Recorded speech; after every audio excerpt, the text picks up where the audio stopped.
Believing in Girls Luncheon. On behalf of myself and everyone here at PACE, I want to thank each and every one of you for making our PACE Girls a priority today just by being here. It is my honor and privilege to recognize some special guests here with us today. The Honorable Durand Adams,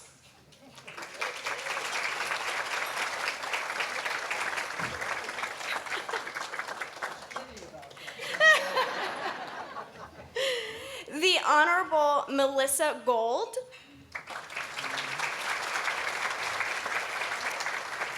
the Honorable Ed Nicholas,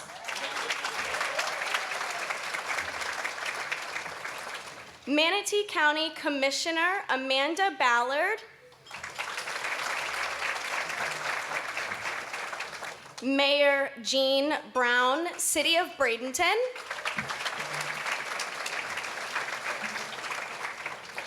Bradenton Police Chief Josh Kramer,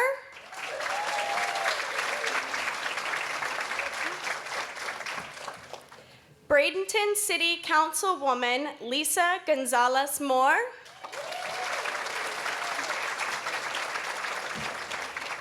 Bradenton City Councilwoman Jane Kocher,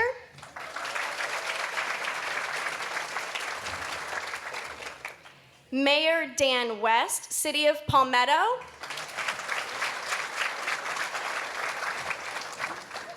School Board Chair Chad Choate, along with school board members Charlie Kennedy, Cindy Spray, and Richard Tatum.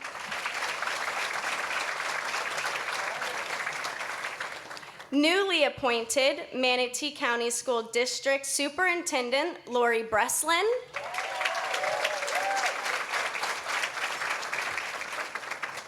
Tara Polton, the Office of Congressman Vern Buchanan,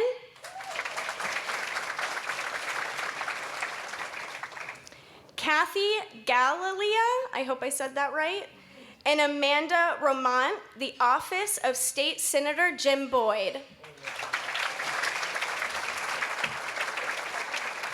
And finally, we'd like to acknowledge State Florida Women's Hall of Fame member and founder of PACE Center for Girls, Vicki Burke.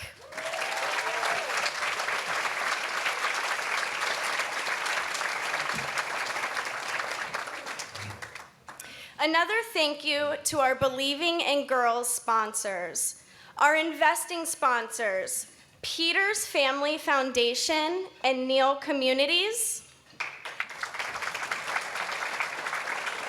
our growing sponsors, Carl Reynolds Law, MCR Health, Faulkner Family Foundation, Air and Energy, and McNary Law.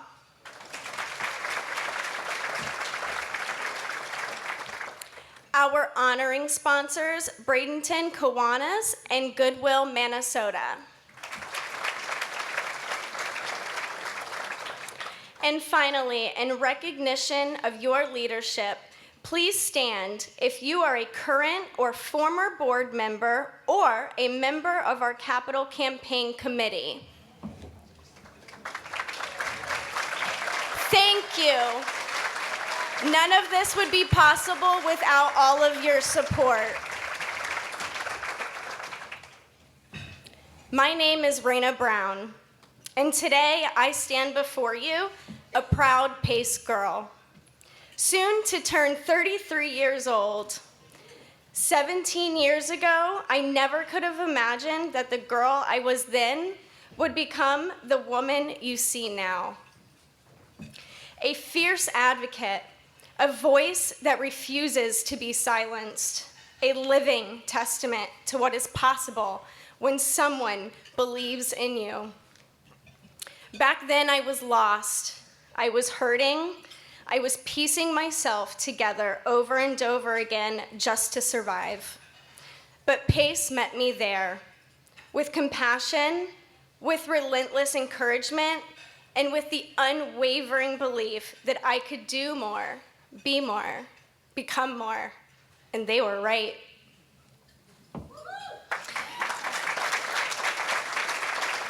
That is the magic of PACE.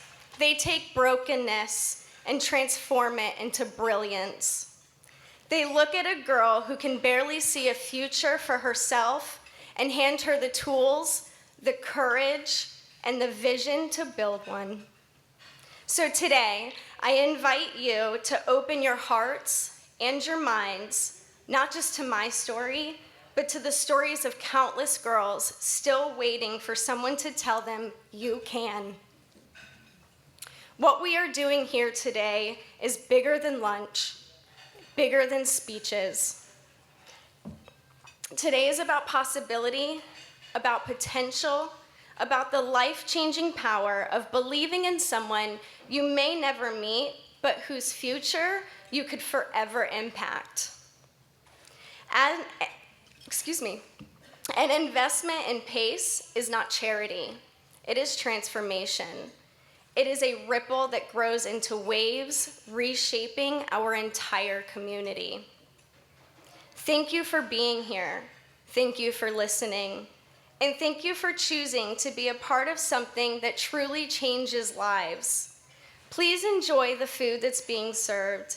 Eat, drink, and ask the PACE girl at your table about her journey. Because once a PACE girl, always a PACE girl. Thank you. Our program will resume soon.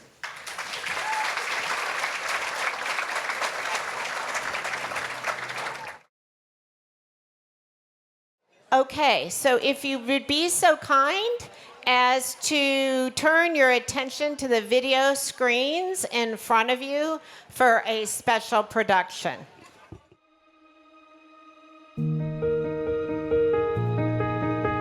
Margaret Mead once said, "Never doubt that a small group of thoughtful, committed citizens can change the world.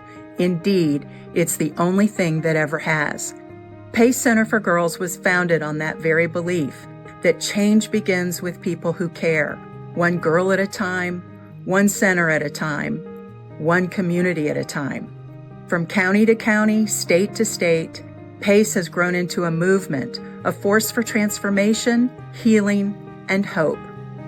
As Amanda Horn reminds us, when we change a girl's life, we change her family. And when we change a family, we change a community.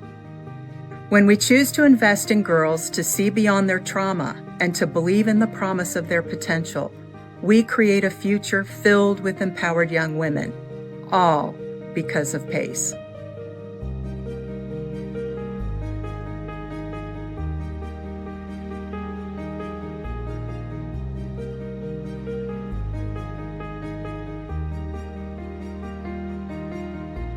I'm Miss Yolanda. I'm one of the counselors here at PACE. Hi, I'm Lindsay May, and I'm the Social Services Manager at PACE. Hi, I'm Miss Carrie Jo, and I'm the Spirited Girls teacher. Hello, I'm Beth Carney. I'm the Program Coordinator at PACE. Hi, I'm Lena, and I'm the Program Director here at PACE Manatee. My name is Lena, and I'm the Academic Manager at PACE. Hi, I'm Miss Michelle to some of the old girls, Miss White to some of the old girls, and Miss Michelle to the volunteer, as a volunteer now back at PACE, 30 years later. Because of PACE, I get to witness transformation every day. Because of PACE, I'm part of a team that changes lives. Because of PACE, we are breaking down barriers for girls and their families to have access to education. Because of PACE, the girls are learning their superpowers. Because of PACE, our great team is building futures every day. Because of PACE, we're breaking down barriers that once held our girls and their families back. Because of PACE, my life has changed, and I have not been the same person in the 30 years I've been with girls, and I have had the opportunity to make a difference in the lives of many girls at PACE, and that equaled the impact in my life.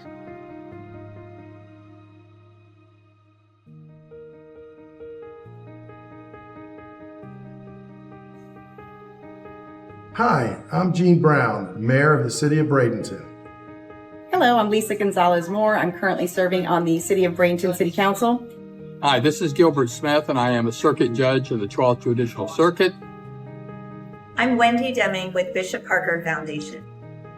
Hi, I'm Chad Choate, Chair of the Manatee County School Board. Good afternoon. My name is Rita Smith. I'm Amanda Ballard. I'm a county commissioner here in Manatee County. Hi, I'm Kevin Chapman. I'm the interim superintendent, about to be not the superintendent, I guess, but... Because of PACE, girls have a safe place to go to school. Because of PACE, our Manatee County girls have a chance to heal. And because of PACE, our girls know that we care about them. And because of PACE, our community is stronger. And because of PACE, girls can learn. And I'm so happy to support PACE because of all the wonderful things they do in the community. Because of them, families get to flourish. But because of PACE, girls are advancing academically and socially and emotionally, and we can't do without PACE, so we thank you. Because of PACE, girls in Manatee County feel valued. Hey there, my name is Scott Kemp, and because of PACE Center for Girls, I can say I'm a proud dad of a successful young woman and also a grandfather.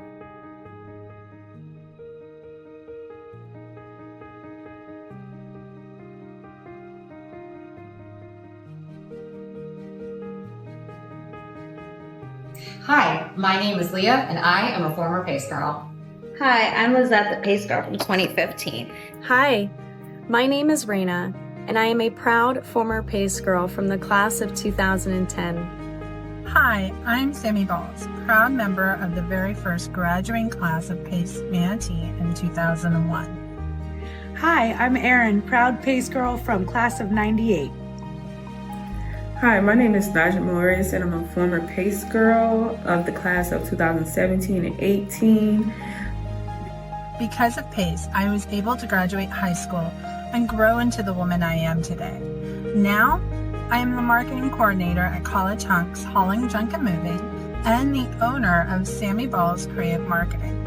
I also design the PACE posters you see around the room, and I'm excited to share you my story and my business card with you.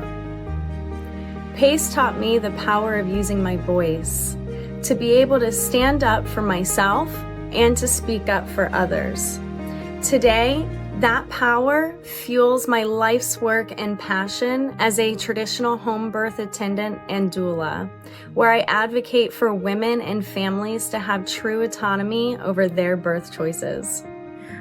Because of PACE, I was able to self-advocate for myself, and I am now currently mentoring girls at Lincoln Memorial Middle School. 15. Thanks to PACE, I am now a professional hairstylist in a salon and an amazing mom. Thanks, PACE. Because of PACE, I was given a second opportunity in my education, which has allowed me to be a trauma nurse and a sexual assault forensic nurse at one of our most prestigious hospitals. Because of PACE, I was able to find recovery. I am now 19 years clean.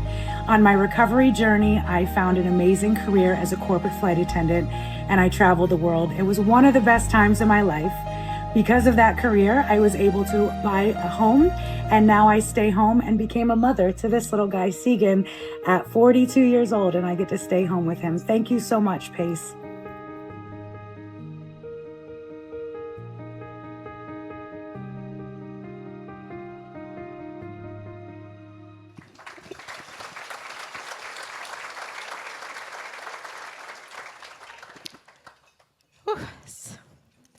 Ladies and gentlemen, it is my honor to introduce to you Vicki Burke, the woman who had the vision and started the first ever PACE Center for Girls in Jacksonville, Florida.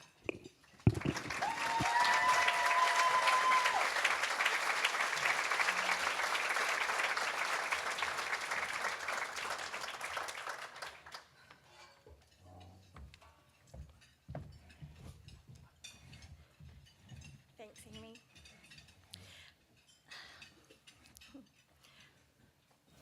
Amy asked me to talk just for a few minutes about why we open PACE and then how we open PACE. I was in my 20s. I just recently graduated from college when I moved to Jacksonville from small town Myrtle Beach, South Carolina, where you couldn't get a job in social work, which is what I wanted to do. actually worked in a program for adolescent males and females in the juvenile justice system. The problem was I was the only female staff person that worked at this program, and I always got outvoted when it came to adding more girls to the program. The gentlemen that I worked with all felt that girls were too difficult, too dramatic, too hard, and so you just get the picture. But when I would go to court, there were lots of girls in juvenile court. We just did not get them in our program. I asked the Department of Juvenile Justice if they would give me the data on how many girls are actually in the juvenile justice system. 40 years ago, actually longer than that, 43 years ago, goodness. And they said there weren't any girls in the juvenile justice system, that the girls were all in dependency, they were in foster care. And so I said, well, if you go to court, to juvenile court, you will see there are lots of girls that are in the juvenile court system. And so they actually started collecting and were very surprised at the number of girls that were in the juvenile justice system. I asked where these girls were going because they weren't coming to our program, and we were supposed to be the best program for kids in juvenile justice, and found out that they were all being sent to the detention center, which is just a really nice way of saying jail for kids, or they were being sent to one of 4 residential programs that were in the state of Florida at that time. And back then, they typically were sent away for 6 months. If they happened to act out, get in a fight, whatever, they were then transferred to another of those 4 programs and got another 6 months. They could sometimes end up being in these residential facilities for 2-3 years. All 4 being a status offender. And being a status offender just means you ran away from home, you didn't go to school, and you didn't obey your parents. Nobody ever asked the girls why they ran away, why they weren't going to school, or why they weren't obeying parents at home. If you have the opportunity to ask them, because it's hard to imagine being 12, 13, 15, and thinking that home is so bad. Being out there on the streets where you know no one, have no idea what can happen to you, is better than staying at home. So you have to know, home for them was a scary place.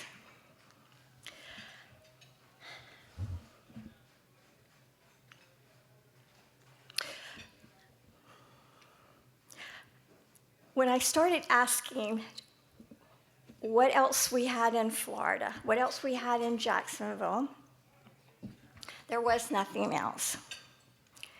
And granted, I was young, I was not long out of college, but I still thought that we as adults could do better for these young girls.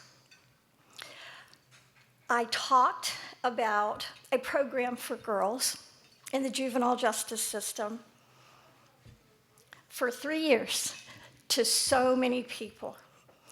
I got, it's a great idea, I went to the Department of HRS, which y'all are all too young to know that they were around before there was a separate Department of Juvenile Justice. But I met with the program director, and she was like, this is a great idea. And I had everything written out on a piece of paper, what we would do with the girls during the day. And she even added a couple of things. And then she said, where is the money coming from? Because we don't have any. And I said, oh, we have to have money? I did not think about that. You're right, we do have to have money. But for 3 years, it was so hard for me as I was so young and so naive. Is this a good thing to do for girls? Is this the right thing? I finally decided that I would meet with our 2 juvenile judges in Jacksonville, and if they said it was a good thing to do, I was going to do it. But if they said it wasn't, yay, I didn't have to think about it anymore. So I met with them, and they sent me to the detention center to pick out any of the girls I wanted to start a program with, because they were so tired of trying to keep girls safe by locking them up. So I did go to the detention center and met with some girls and asked them if they would rather be locked up in the detention center or come to this new program that we were starting, and they would go back home or to foster home or wherever. It was just a day program, and they all said they'd much rather do that than be locked up, which I can certainly see why. Once you visit one, you know why. I went back. I had a great board of directors. My father-in-law, I'd just been married for 6 months. My father-in-law, my brother-in-law, my sister-in-law's boyfriend, and my best friend's husband were my first board of directors. So that tells you I was young. I knew nobody in Jacksonville. I had no money. I don't even know why I even thought that this was possible, but probably because I was young. I went to them in October of 1984 and said that juvenile judges have given us some girls, and so we're going to start in January. And they said, okay, where? I don't know. Maybe at my house, maybe we can find another place. And thankfully, fortunately, we found a church in downtown Jacksonville that was perfect. They were going to charge us $1 a month for rent. I don't think we ever paid them $1, but that's where we started. The board donated, my board donated $100 to the bank, so I actually had some money to start with. I had met with a school superintendent in Duval County who did not want any of these girls back in his schools. Again, too much trouble, too dramatic, just nope, makes our school system look bad. So I went to the community college, Florida Community College at Jacksonville, and met with the vice president, and he's absolutely, we've got the credit program and we've got the GED program, because to me, and granted, I didn't have anything to look at as a model, but education was really, my mom was a teacher, my grandmother was a teacher, my great aunt was a teacher, and so education, I knew, could change their lives. And so everything that we did at PACE, we made up as we went, but the whole intent was they're going to graduate high school. And if we can get them to graduate high school, then they'll have a better opportunity for jobs, or they might want to go to college, or they may decide the military, or there are just so many possibilities after you finish high school. So everything that the girls needed, and let me just, for just a minute, let me just say this, and Amy, stop me if I'm talking too long. I can talk about this all day. But, the first 10 girls, and actually there were 11. One was too young. She was 12. And we had said that we would do ages 14 to 18. But we had the first runner-up to Miss Teen Jacksonville was one of our first 10 girls. We had Von Treese, who carried a knife with her everywhere she went because she didn't feel safe in her neighborhood. So she would come in the morning, give me the knife, and I would give it back to her in the afternoon when she went back home. And I really tried to convince her to not carry the knife, but she absolutely refused. We had some girls that had dropped out of school. We had some girls who had issues with drugs. And then we had Bunny. Bunny was 12. A gentleman brought her to the church one day and just asked if she could come. And we just said, absolutely. I eventually found out that Bunny's mom was a prostitute, and Bunny's mom was trafficking her. And they had no place to live unless they got some money every now and then. Bunny was, she was very special. She loved hanging out at Pace. She loved being with the girls. She just loved being a child, a young person. Okay.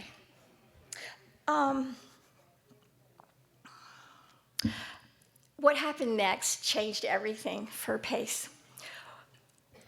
I think we'd been open 2 years, and we won the Florida Juvenile Judges Award for Outstanding Program, which is how I got to meet Judge Adams.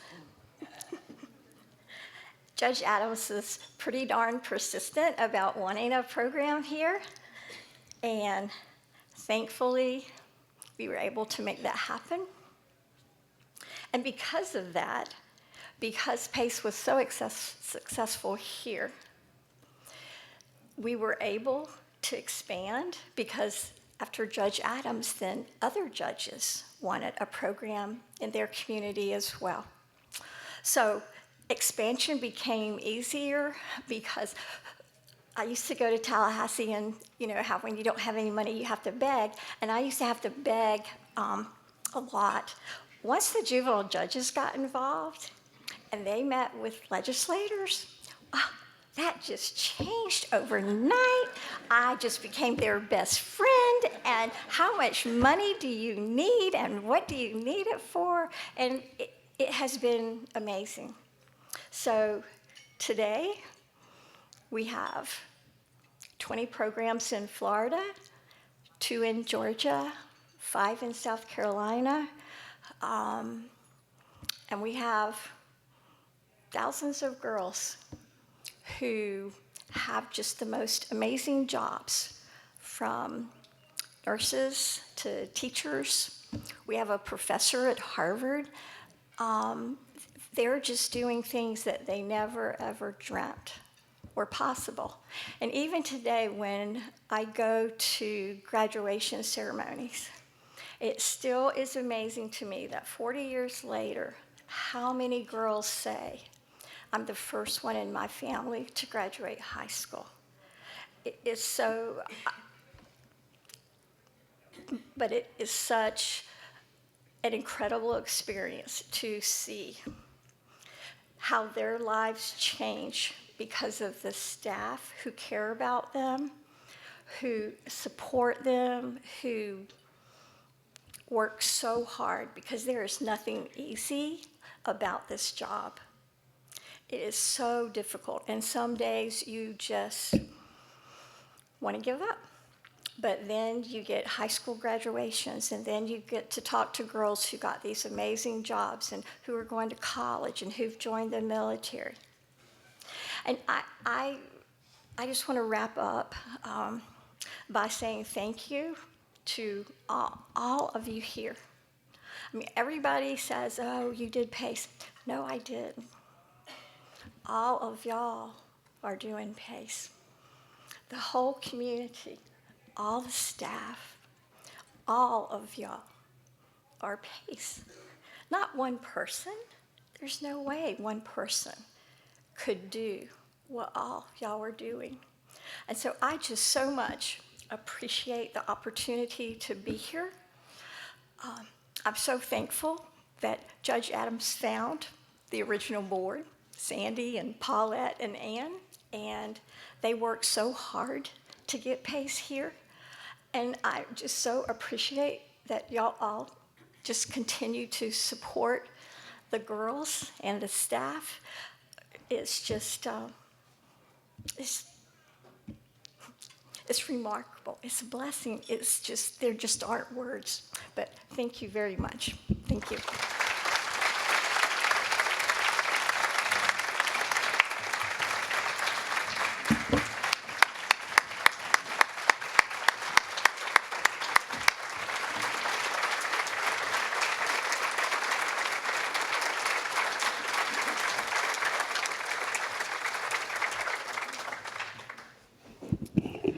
So this morning I was thinking, in my top 10 things that I never want to do, speaking after Vicki Burke has to be one of my top priorities.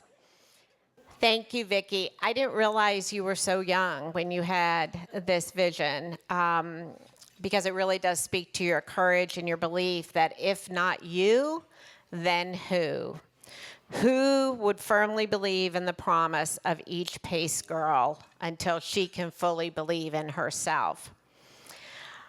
I am Amy Wick-Mavis. I am the executive director here at PACE Center for Girls. When I started, there were 7 centers. To know me is to understand that I love data. For those of you who have completed a DISC assessment, I am all green. Not in leadership, however. Leadership manatee, that is. Data always tells a story. Now, we may not like the story it tells, but nonetheless, it tells the story. The Girls Index recently released its second large-scale study of what girls think, believe, and experience. The results are deeply concerning, especially for girls in 5th and 8th grade. Only 39% believe that they belong in school, that they can truly be themselves. 69% of girls say that most girls their age have been asked to send sexually explicit images or videos. 61% stay up all night on their phones. And 79% feel they are going to explode from the pressure they are under. And more alarming, extreme sadness amongst 5th and 6th grade girls has tripled since 2017. Let that sink in, extreme sadness. Our PACE girls have other challenges that compound these. 85% are socially withdrawn, 35% engage in self-harm, 45% have considered suicide, 19% have lost a parent, and 74% have a family member with criminal history. This is why PACE matters. Every girl, no matter her circumstances, deserves a safe place to grow and to hope. While these statistics are sobering, the solution that was in Vicki's heart has been carried on by PACE for 40 years. In 1989, Judge Durand Adams stood in line to hear this crazy young girl talk about this program for girls. And Manatee County became the first community after Jacksonville to have a PACE center for girls. So the next time you wonder What can one person do? What can I really do? I want you all to remember Vicki. Our girls put their hope in us that we'll understand their behavior as a reaction to the trauma they've endured. That when they yell, it's a cry to be heard. That when they're absent, it's not laziness, it's survival.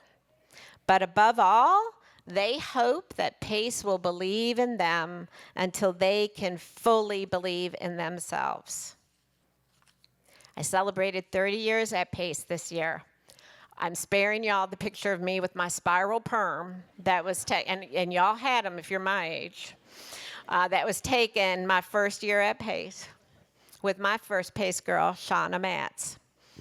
When I came to PACE, I asked a colleague what her job was, and she said, I change lives. That statement has stayed with me for the last 30 years. And every day for the last 30 years, I have thought, what more can we do? What more can I do to help PACE girls? But as you heard in the video, we don't only change PACE girls' lives, they change our lives. So today, instead of me going on and on, I am going to invite America, Anai, and Nija to the stage, and they are going to show you their story. Where's my podium guy? He left. He's right here. See, this board of directors, they do take direction well.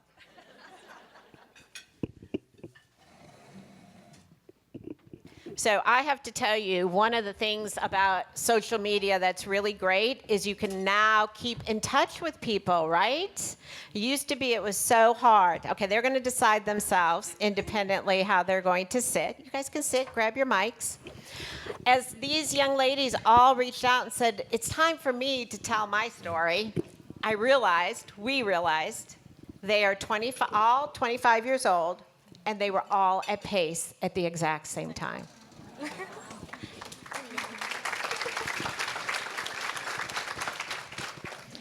So we're going to start. America, you got to sit next to me, so you get to go first. Our new mama, she left her baby at home and brought the other one with her. Tell us a little bit about why you came to PACE. How old were you, and why did you make the decision to come to PACE? Well, it wasn't quite a decision. I was 15, and I came out from the juvenile system. I had my last hearing with the judge with my parents. They asked her if she felt safe with me being home because I wasn't really obeying them. She said she wasn't safe, so the judge told me that I had two choices. If I wanted to go to PACE or if I wanted to go to Horizons. And then they explained to me what PACE was, and then they told me it was a bunch of girls, and I was like, I don't think I want to go. But a part of me was telling me that if it's all about girls, then there's something there. So I ended up going, and then I met up with Miss Randy, and we sat down, and she told me all the rules. And I was just like, this is going to be really hard. Maybe I should have not picked it. But after that, everyone was friendly. I want to say when I walked in through those doors, no one was judging me from what had happened in my past, although they knew what I was there for. But no one saw me any differently. They just saw me as a girl that, has potential, and we're going to bring her to her potential. And everyone was so involved on my first day that I felt safe. It's so hard for me to remember that that's the start of your story because that is just such a small piece of your past. Anna E., I love you did not even know America, right? So tell our guests what brought you to PACE. What brought me to PACE, a backstory, is it's okay. We cry.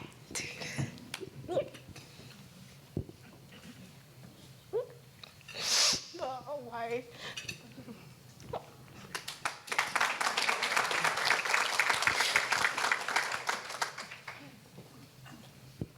dang, I didn't know that was gonna happen. It's been a while since I spoke to a big group, but actually be vulnerable.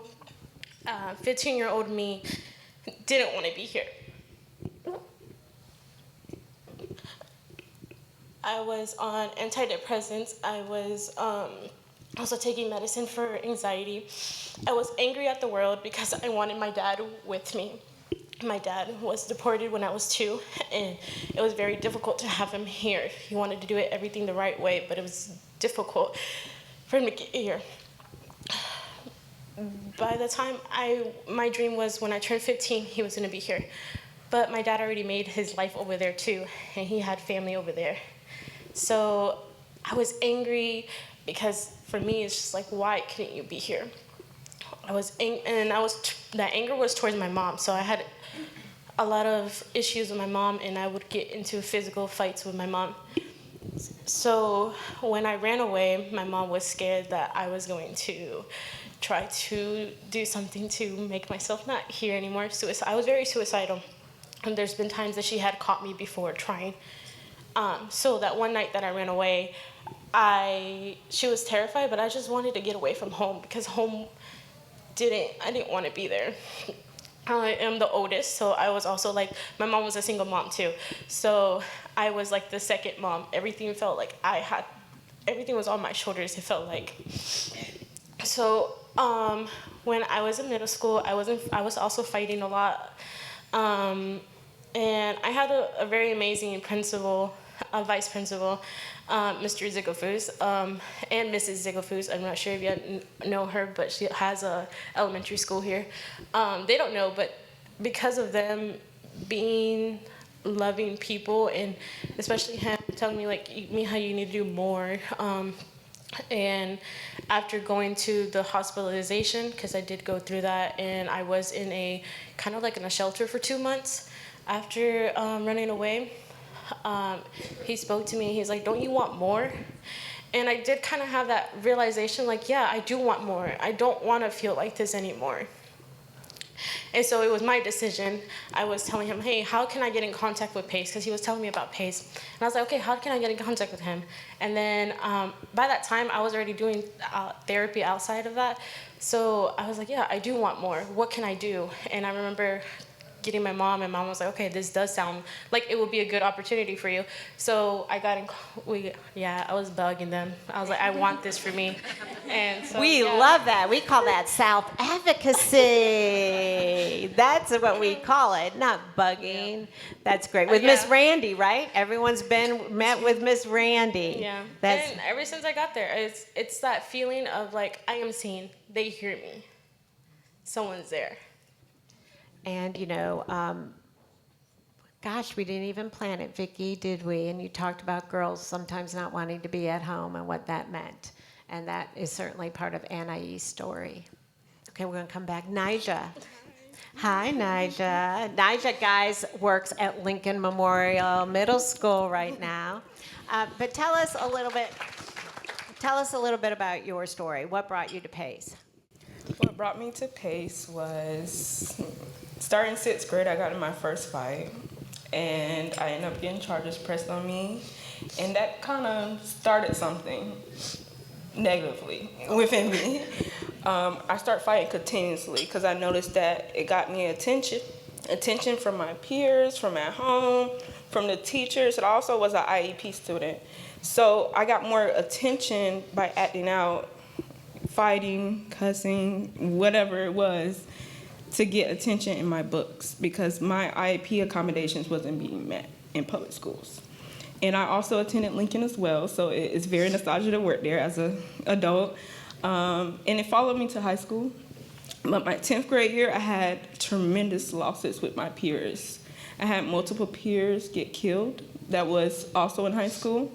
I even had family members got killed. That was when I was in high school, all in a short span of like 4 months, I believe. So my grades started dropping. My behavior spiked back up. I started skipping school, and I just didn't feel my purpose anymore. I was like, well, if everybody's dying, what I'm gonna do? Am I gonna still be here? And I went to my counselor, who was like a father figure to me, and I joke about this. He's a Caucasian middle-aged man with a bald head. And No offense, anybody, no offense. I appreciate all the bald heads, though. He would get on me constantly throughout my 10th grade year. Every chance he could get, he would just snatch me up like, Nisha, get it together. What you doing that for? Why did you cuss that teacher out? Why did you storm out the classroom? What's wrong? I don't know. I don't know what's wrong. I can't tell you. And mid-year, I went to his office crying. I started off the day happy. I remember this day very vividly.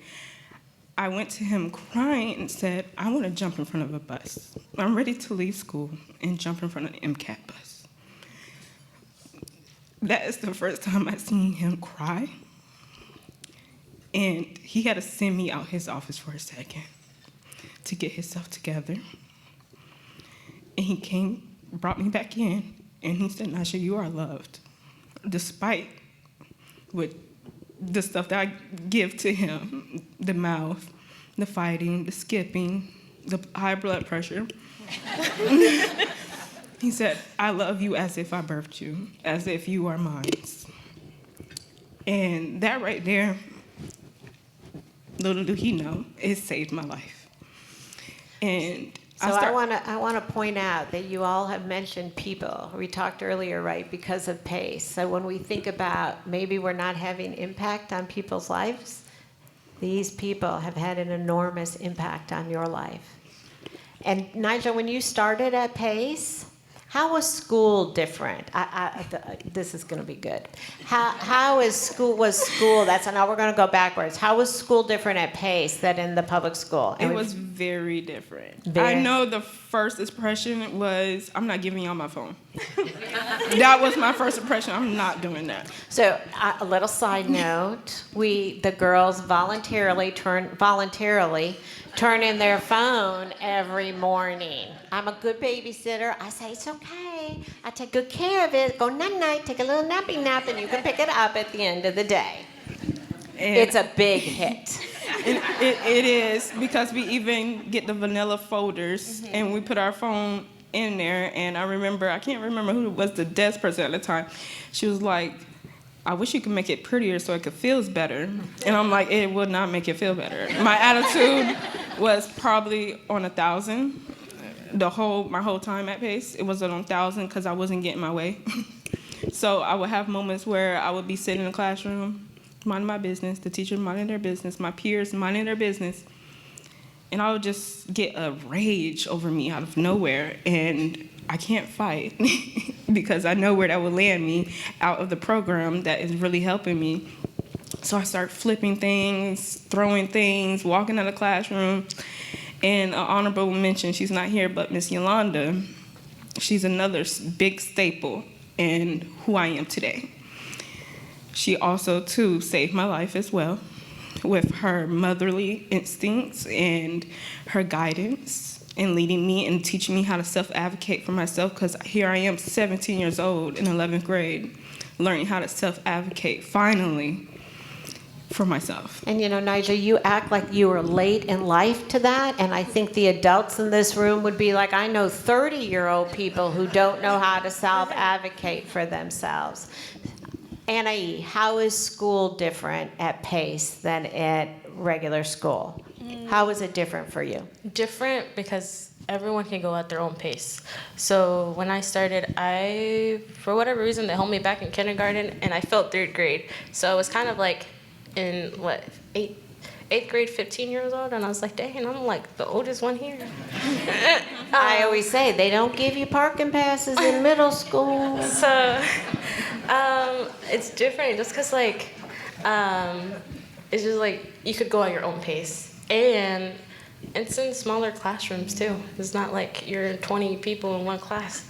And it felt more like one-on-one. You could actually get one-on-one time. If you actually need assistance with a subject, that teacher would help you. And sometimes they just always tend to go above and beyond. I signed up for stuff. There was this one group that was for poetry. and we used to do poetry. And that was one way of me learning how to express those emotions that I was feeling inside and putting it into nice, beautiful poems.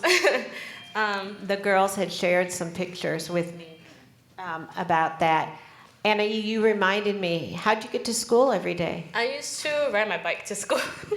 I used to ride my bike from, where is it? Close to 14th Street, about 11th Street West to 26th Street West. So that was a good distance.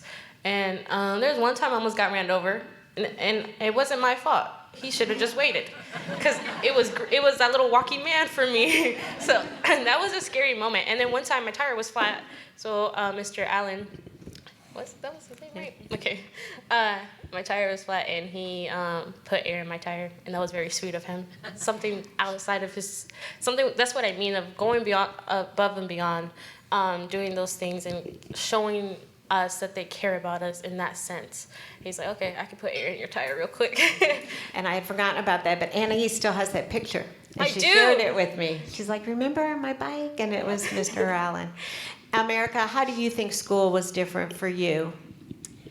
I want to say the staff, because when I would come in, either, you have the person that's in the front, you check in and stuff.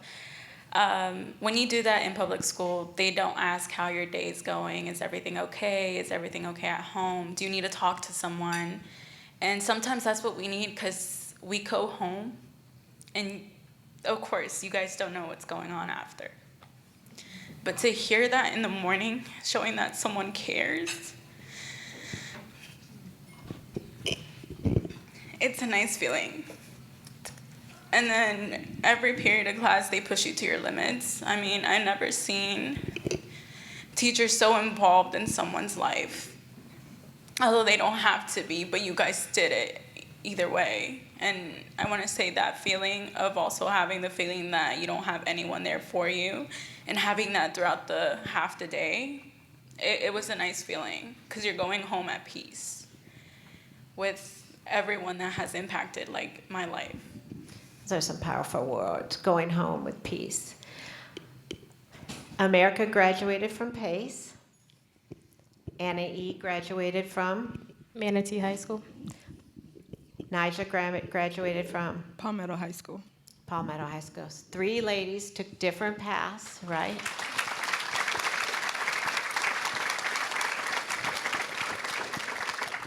And do you think you would have achieved that milestone if you hadn't come to Pace? No, I think that. No. I know we're going over time, but this is you guys are so amazing. Really quick, talk to our guests about your counselor. How important is your counselor to your success at Pace? Very important. Like I said, I was very suicidal. I got help outside of Pace, but I also had help inside of Pace. So there was days where I didn't want to do anything. So they gave us a little corner. Okay, you could work right here, get all your work done, and just be in silent. And sometimes that's all I needed, was just a day without hearing anything, just being in my little corner doing my work. So yeah. Important. America, I know you were sharing, I'm in a group chat with them all now, and you were sharing yesterday some pretty profound thoughts about your counselor. There was one time I missed the bus, the MCAT bus, to get to school, and I really thought I was going to stay home, but my counselor showed up at my house. She told me to get ready and that we were leaving, and I was just like, okay, I'll go. I want to say my counselor was a big part of my life, because I did not have a great relationship with my parents, for sure. I definitely didn't have a relationship with my dad. I want to say those were very distant. That he has himself told me that he didn't see me as his daughter anymore. And that broke a lot of, I had a lot of anger. And I want to say my counselor, of course, I was only 15 at the time. So honestly, when they would tell me to do these group meetings with my parents, I didn't want them coming, because I was like, what is the whole point if my counselor, well, my thought was my counselor's gonna listen to my parents. I'm gonna look like the bad guy. Like, they're not gonna listen to me. Sure enough, it was not like that. So our first meeting, although they were my parents, my counselor was advocating for me, not for my parents. My counselor was respectful and she heard my parents out, but she was making sure I was heard. And after that, after annoyingly annoying my dad to come to the meetings because he would always not want to come, now we have an amazing relationship, and I don't know where I would be without my dad or my mom. And I want to say because of her, she changed my life as well. And Nigel, you already talked about Miss Yolanda, and I heard you met with her yesterday. Yes, I went to go see her yesterday because she's also inspiration to my career path as I'm in school to become a guidance counselor. And she inspired me in that way. So, really quickly, America, you graduated from high school. You were the lead phlebotomist at Lakewood Ranch Hospital. You are a new mom, right? Right. All of that wonderful stuff. Anai, you completed your education at State College of Florida. Go ahead. Yeah, I got a criminal justice degree. What inspired that was I was also part of the Police Explorers, Bradenton Police Explorers. I wanted to be a cop, then I changed my mind. But I am looking into being a legal assistant and possibly going to paralegal. That's still an avenue I'm going, but I'm also interested in being, a new interest is creative marketing and stuff like that. So yeah. And a mama, another mama. Oh, and I'm also a mom. Also a mom. And Nigel, you are in and out of school all the time? All the time? All the time. And Nigel volunteers her time at PACE, where she does visioning and vision boards with the PACE girls, helping them see what their future can be. Because if I could go back in time and see my vision on paper, it would have inspired me way sooner to get serious about my education and let me know that the sky is the limit. And that's what I want to provide to the girls, that no dream is too big. Similar to yours, no dream is too big. And that can't nobody stop you but yourself. You got a plan, you stick to that plan. If that plan doesn't work, plan B, plan C. If you got all the way to Z, guess what? Don't give up and keep going. The sky is the limit.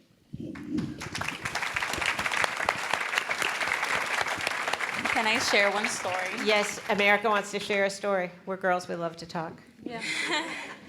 So I was supposed to transition out from PACE. I did transition out from PACE to go to public high school, to Manatee High.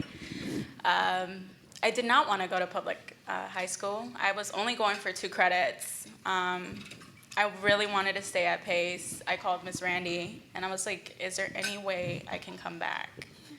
She's like, no, you're doing good. You're okay. You got this. And I also had Anai pushing me. She's like, you got it. Sure enough, I did not take that well, so I stopped going to school. I dropped all my grades. I made sure Miss Randy saw that, and she called me, and she was like, really?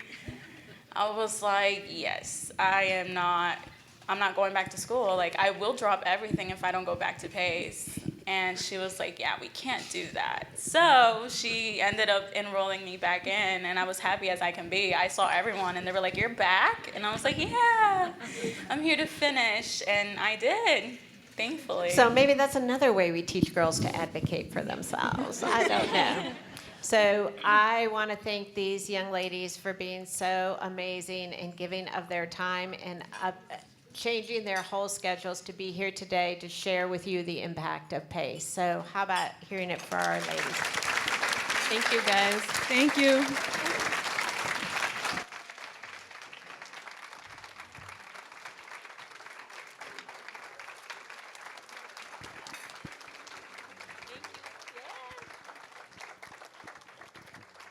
So we do something we never do, but we have Vicky and we have these girls telling their amazing stories. We have gone over. So right now, quickly, I would like to have Chelsea Acker come up here.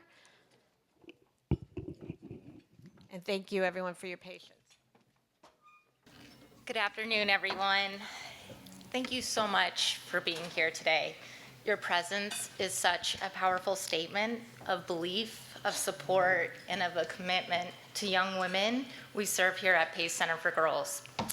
A huge thank you to our founder, Vicki Burke, our board, the Capital Campaign Committee, our dedicated staff, and of course, the Pace girls themselves.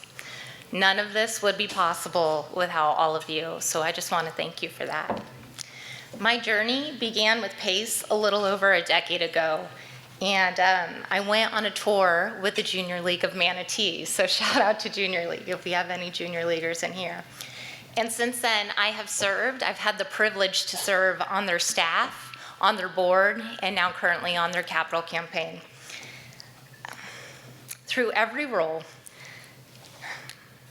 one thing has remained consistent, and that is that Pace girls continue to inspire me every single day. They continue to inspire me to be more, and they continue to inspire me to do more. I've had the privilege to sit at the table among so many amazing leaders in this community, and a very wise woman, Amanda Horn, I'm sure many of you know her, once said, "You can't fake showing up." And that's what Pace does every single day. Our girls show up when it is the hardest. Our staff shows up on the hardest days, and as you have heard, it is not because of the paycheck. It is not because of the perks going in. It is because they know that they are changing someone's life. When a girl can't get to school, guess what? Miss Randy shows up. She takes that Pace van and she goes to their house and says, "Hey, you may not feel like being here today, but I am here for you, and here I am." And when girls walk into school and they see that they are overcome with emotion, whether it is the most challenging day or it is one of the best days of their life, Miss Yolanda, she's right there, and she is with them, and she is celebrating them through everything. And I have had the privilege to see that. It is my honor to be able to be part of a movement that really sees what we are doing in our belief in girls. As a mother, I want for the Pace girls the same thing that I want for my 13-year-old daughter. I want opportunity, I want confidence, healing, and a future full of promise.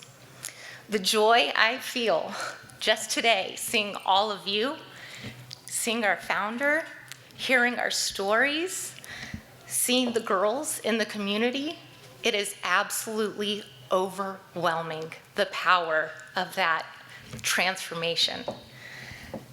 To see a Pace girl thriving in school, in her community, in her family, it really is beyond words. Another wise, very wise woman that I've had the privilege to be around is Dottie Turner. And I once heard her say, "Pace isn't where the bad girls go, it's where the brave girls go." And I think that that statement encompasses us in what we try to do every single day. It takes a lot of courage to stand up here and share your vulnerabilities, and to share the challenges, and to share your mistakes, and then to be proud of who you are. And again, I want to thank each and every Pace girl that is here today and for sharing your story. You are, in my mind, just such an inspiration. So if everyone could please take a moment, you all have a pledge card at your table. This moment is really more about giving, or it's more than giving. It's about changing lives, as you have heard that today. You can stand shoulder to shoulder with them and say, "We believe in you, your future matters, and we are here with you." Because when we invest in girls, we invest in the future of Manatee County, and we invest in stronger families, safer communities, and a generation of young women who will rise and lead. And so from the bottom of my heart, I want to say thank you so much for being here, and thank you so much for believing in girls.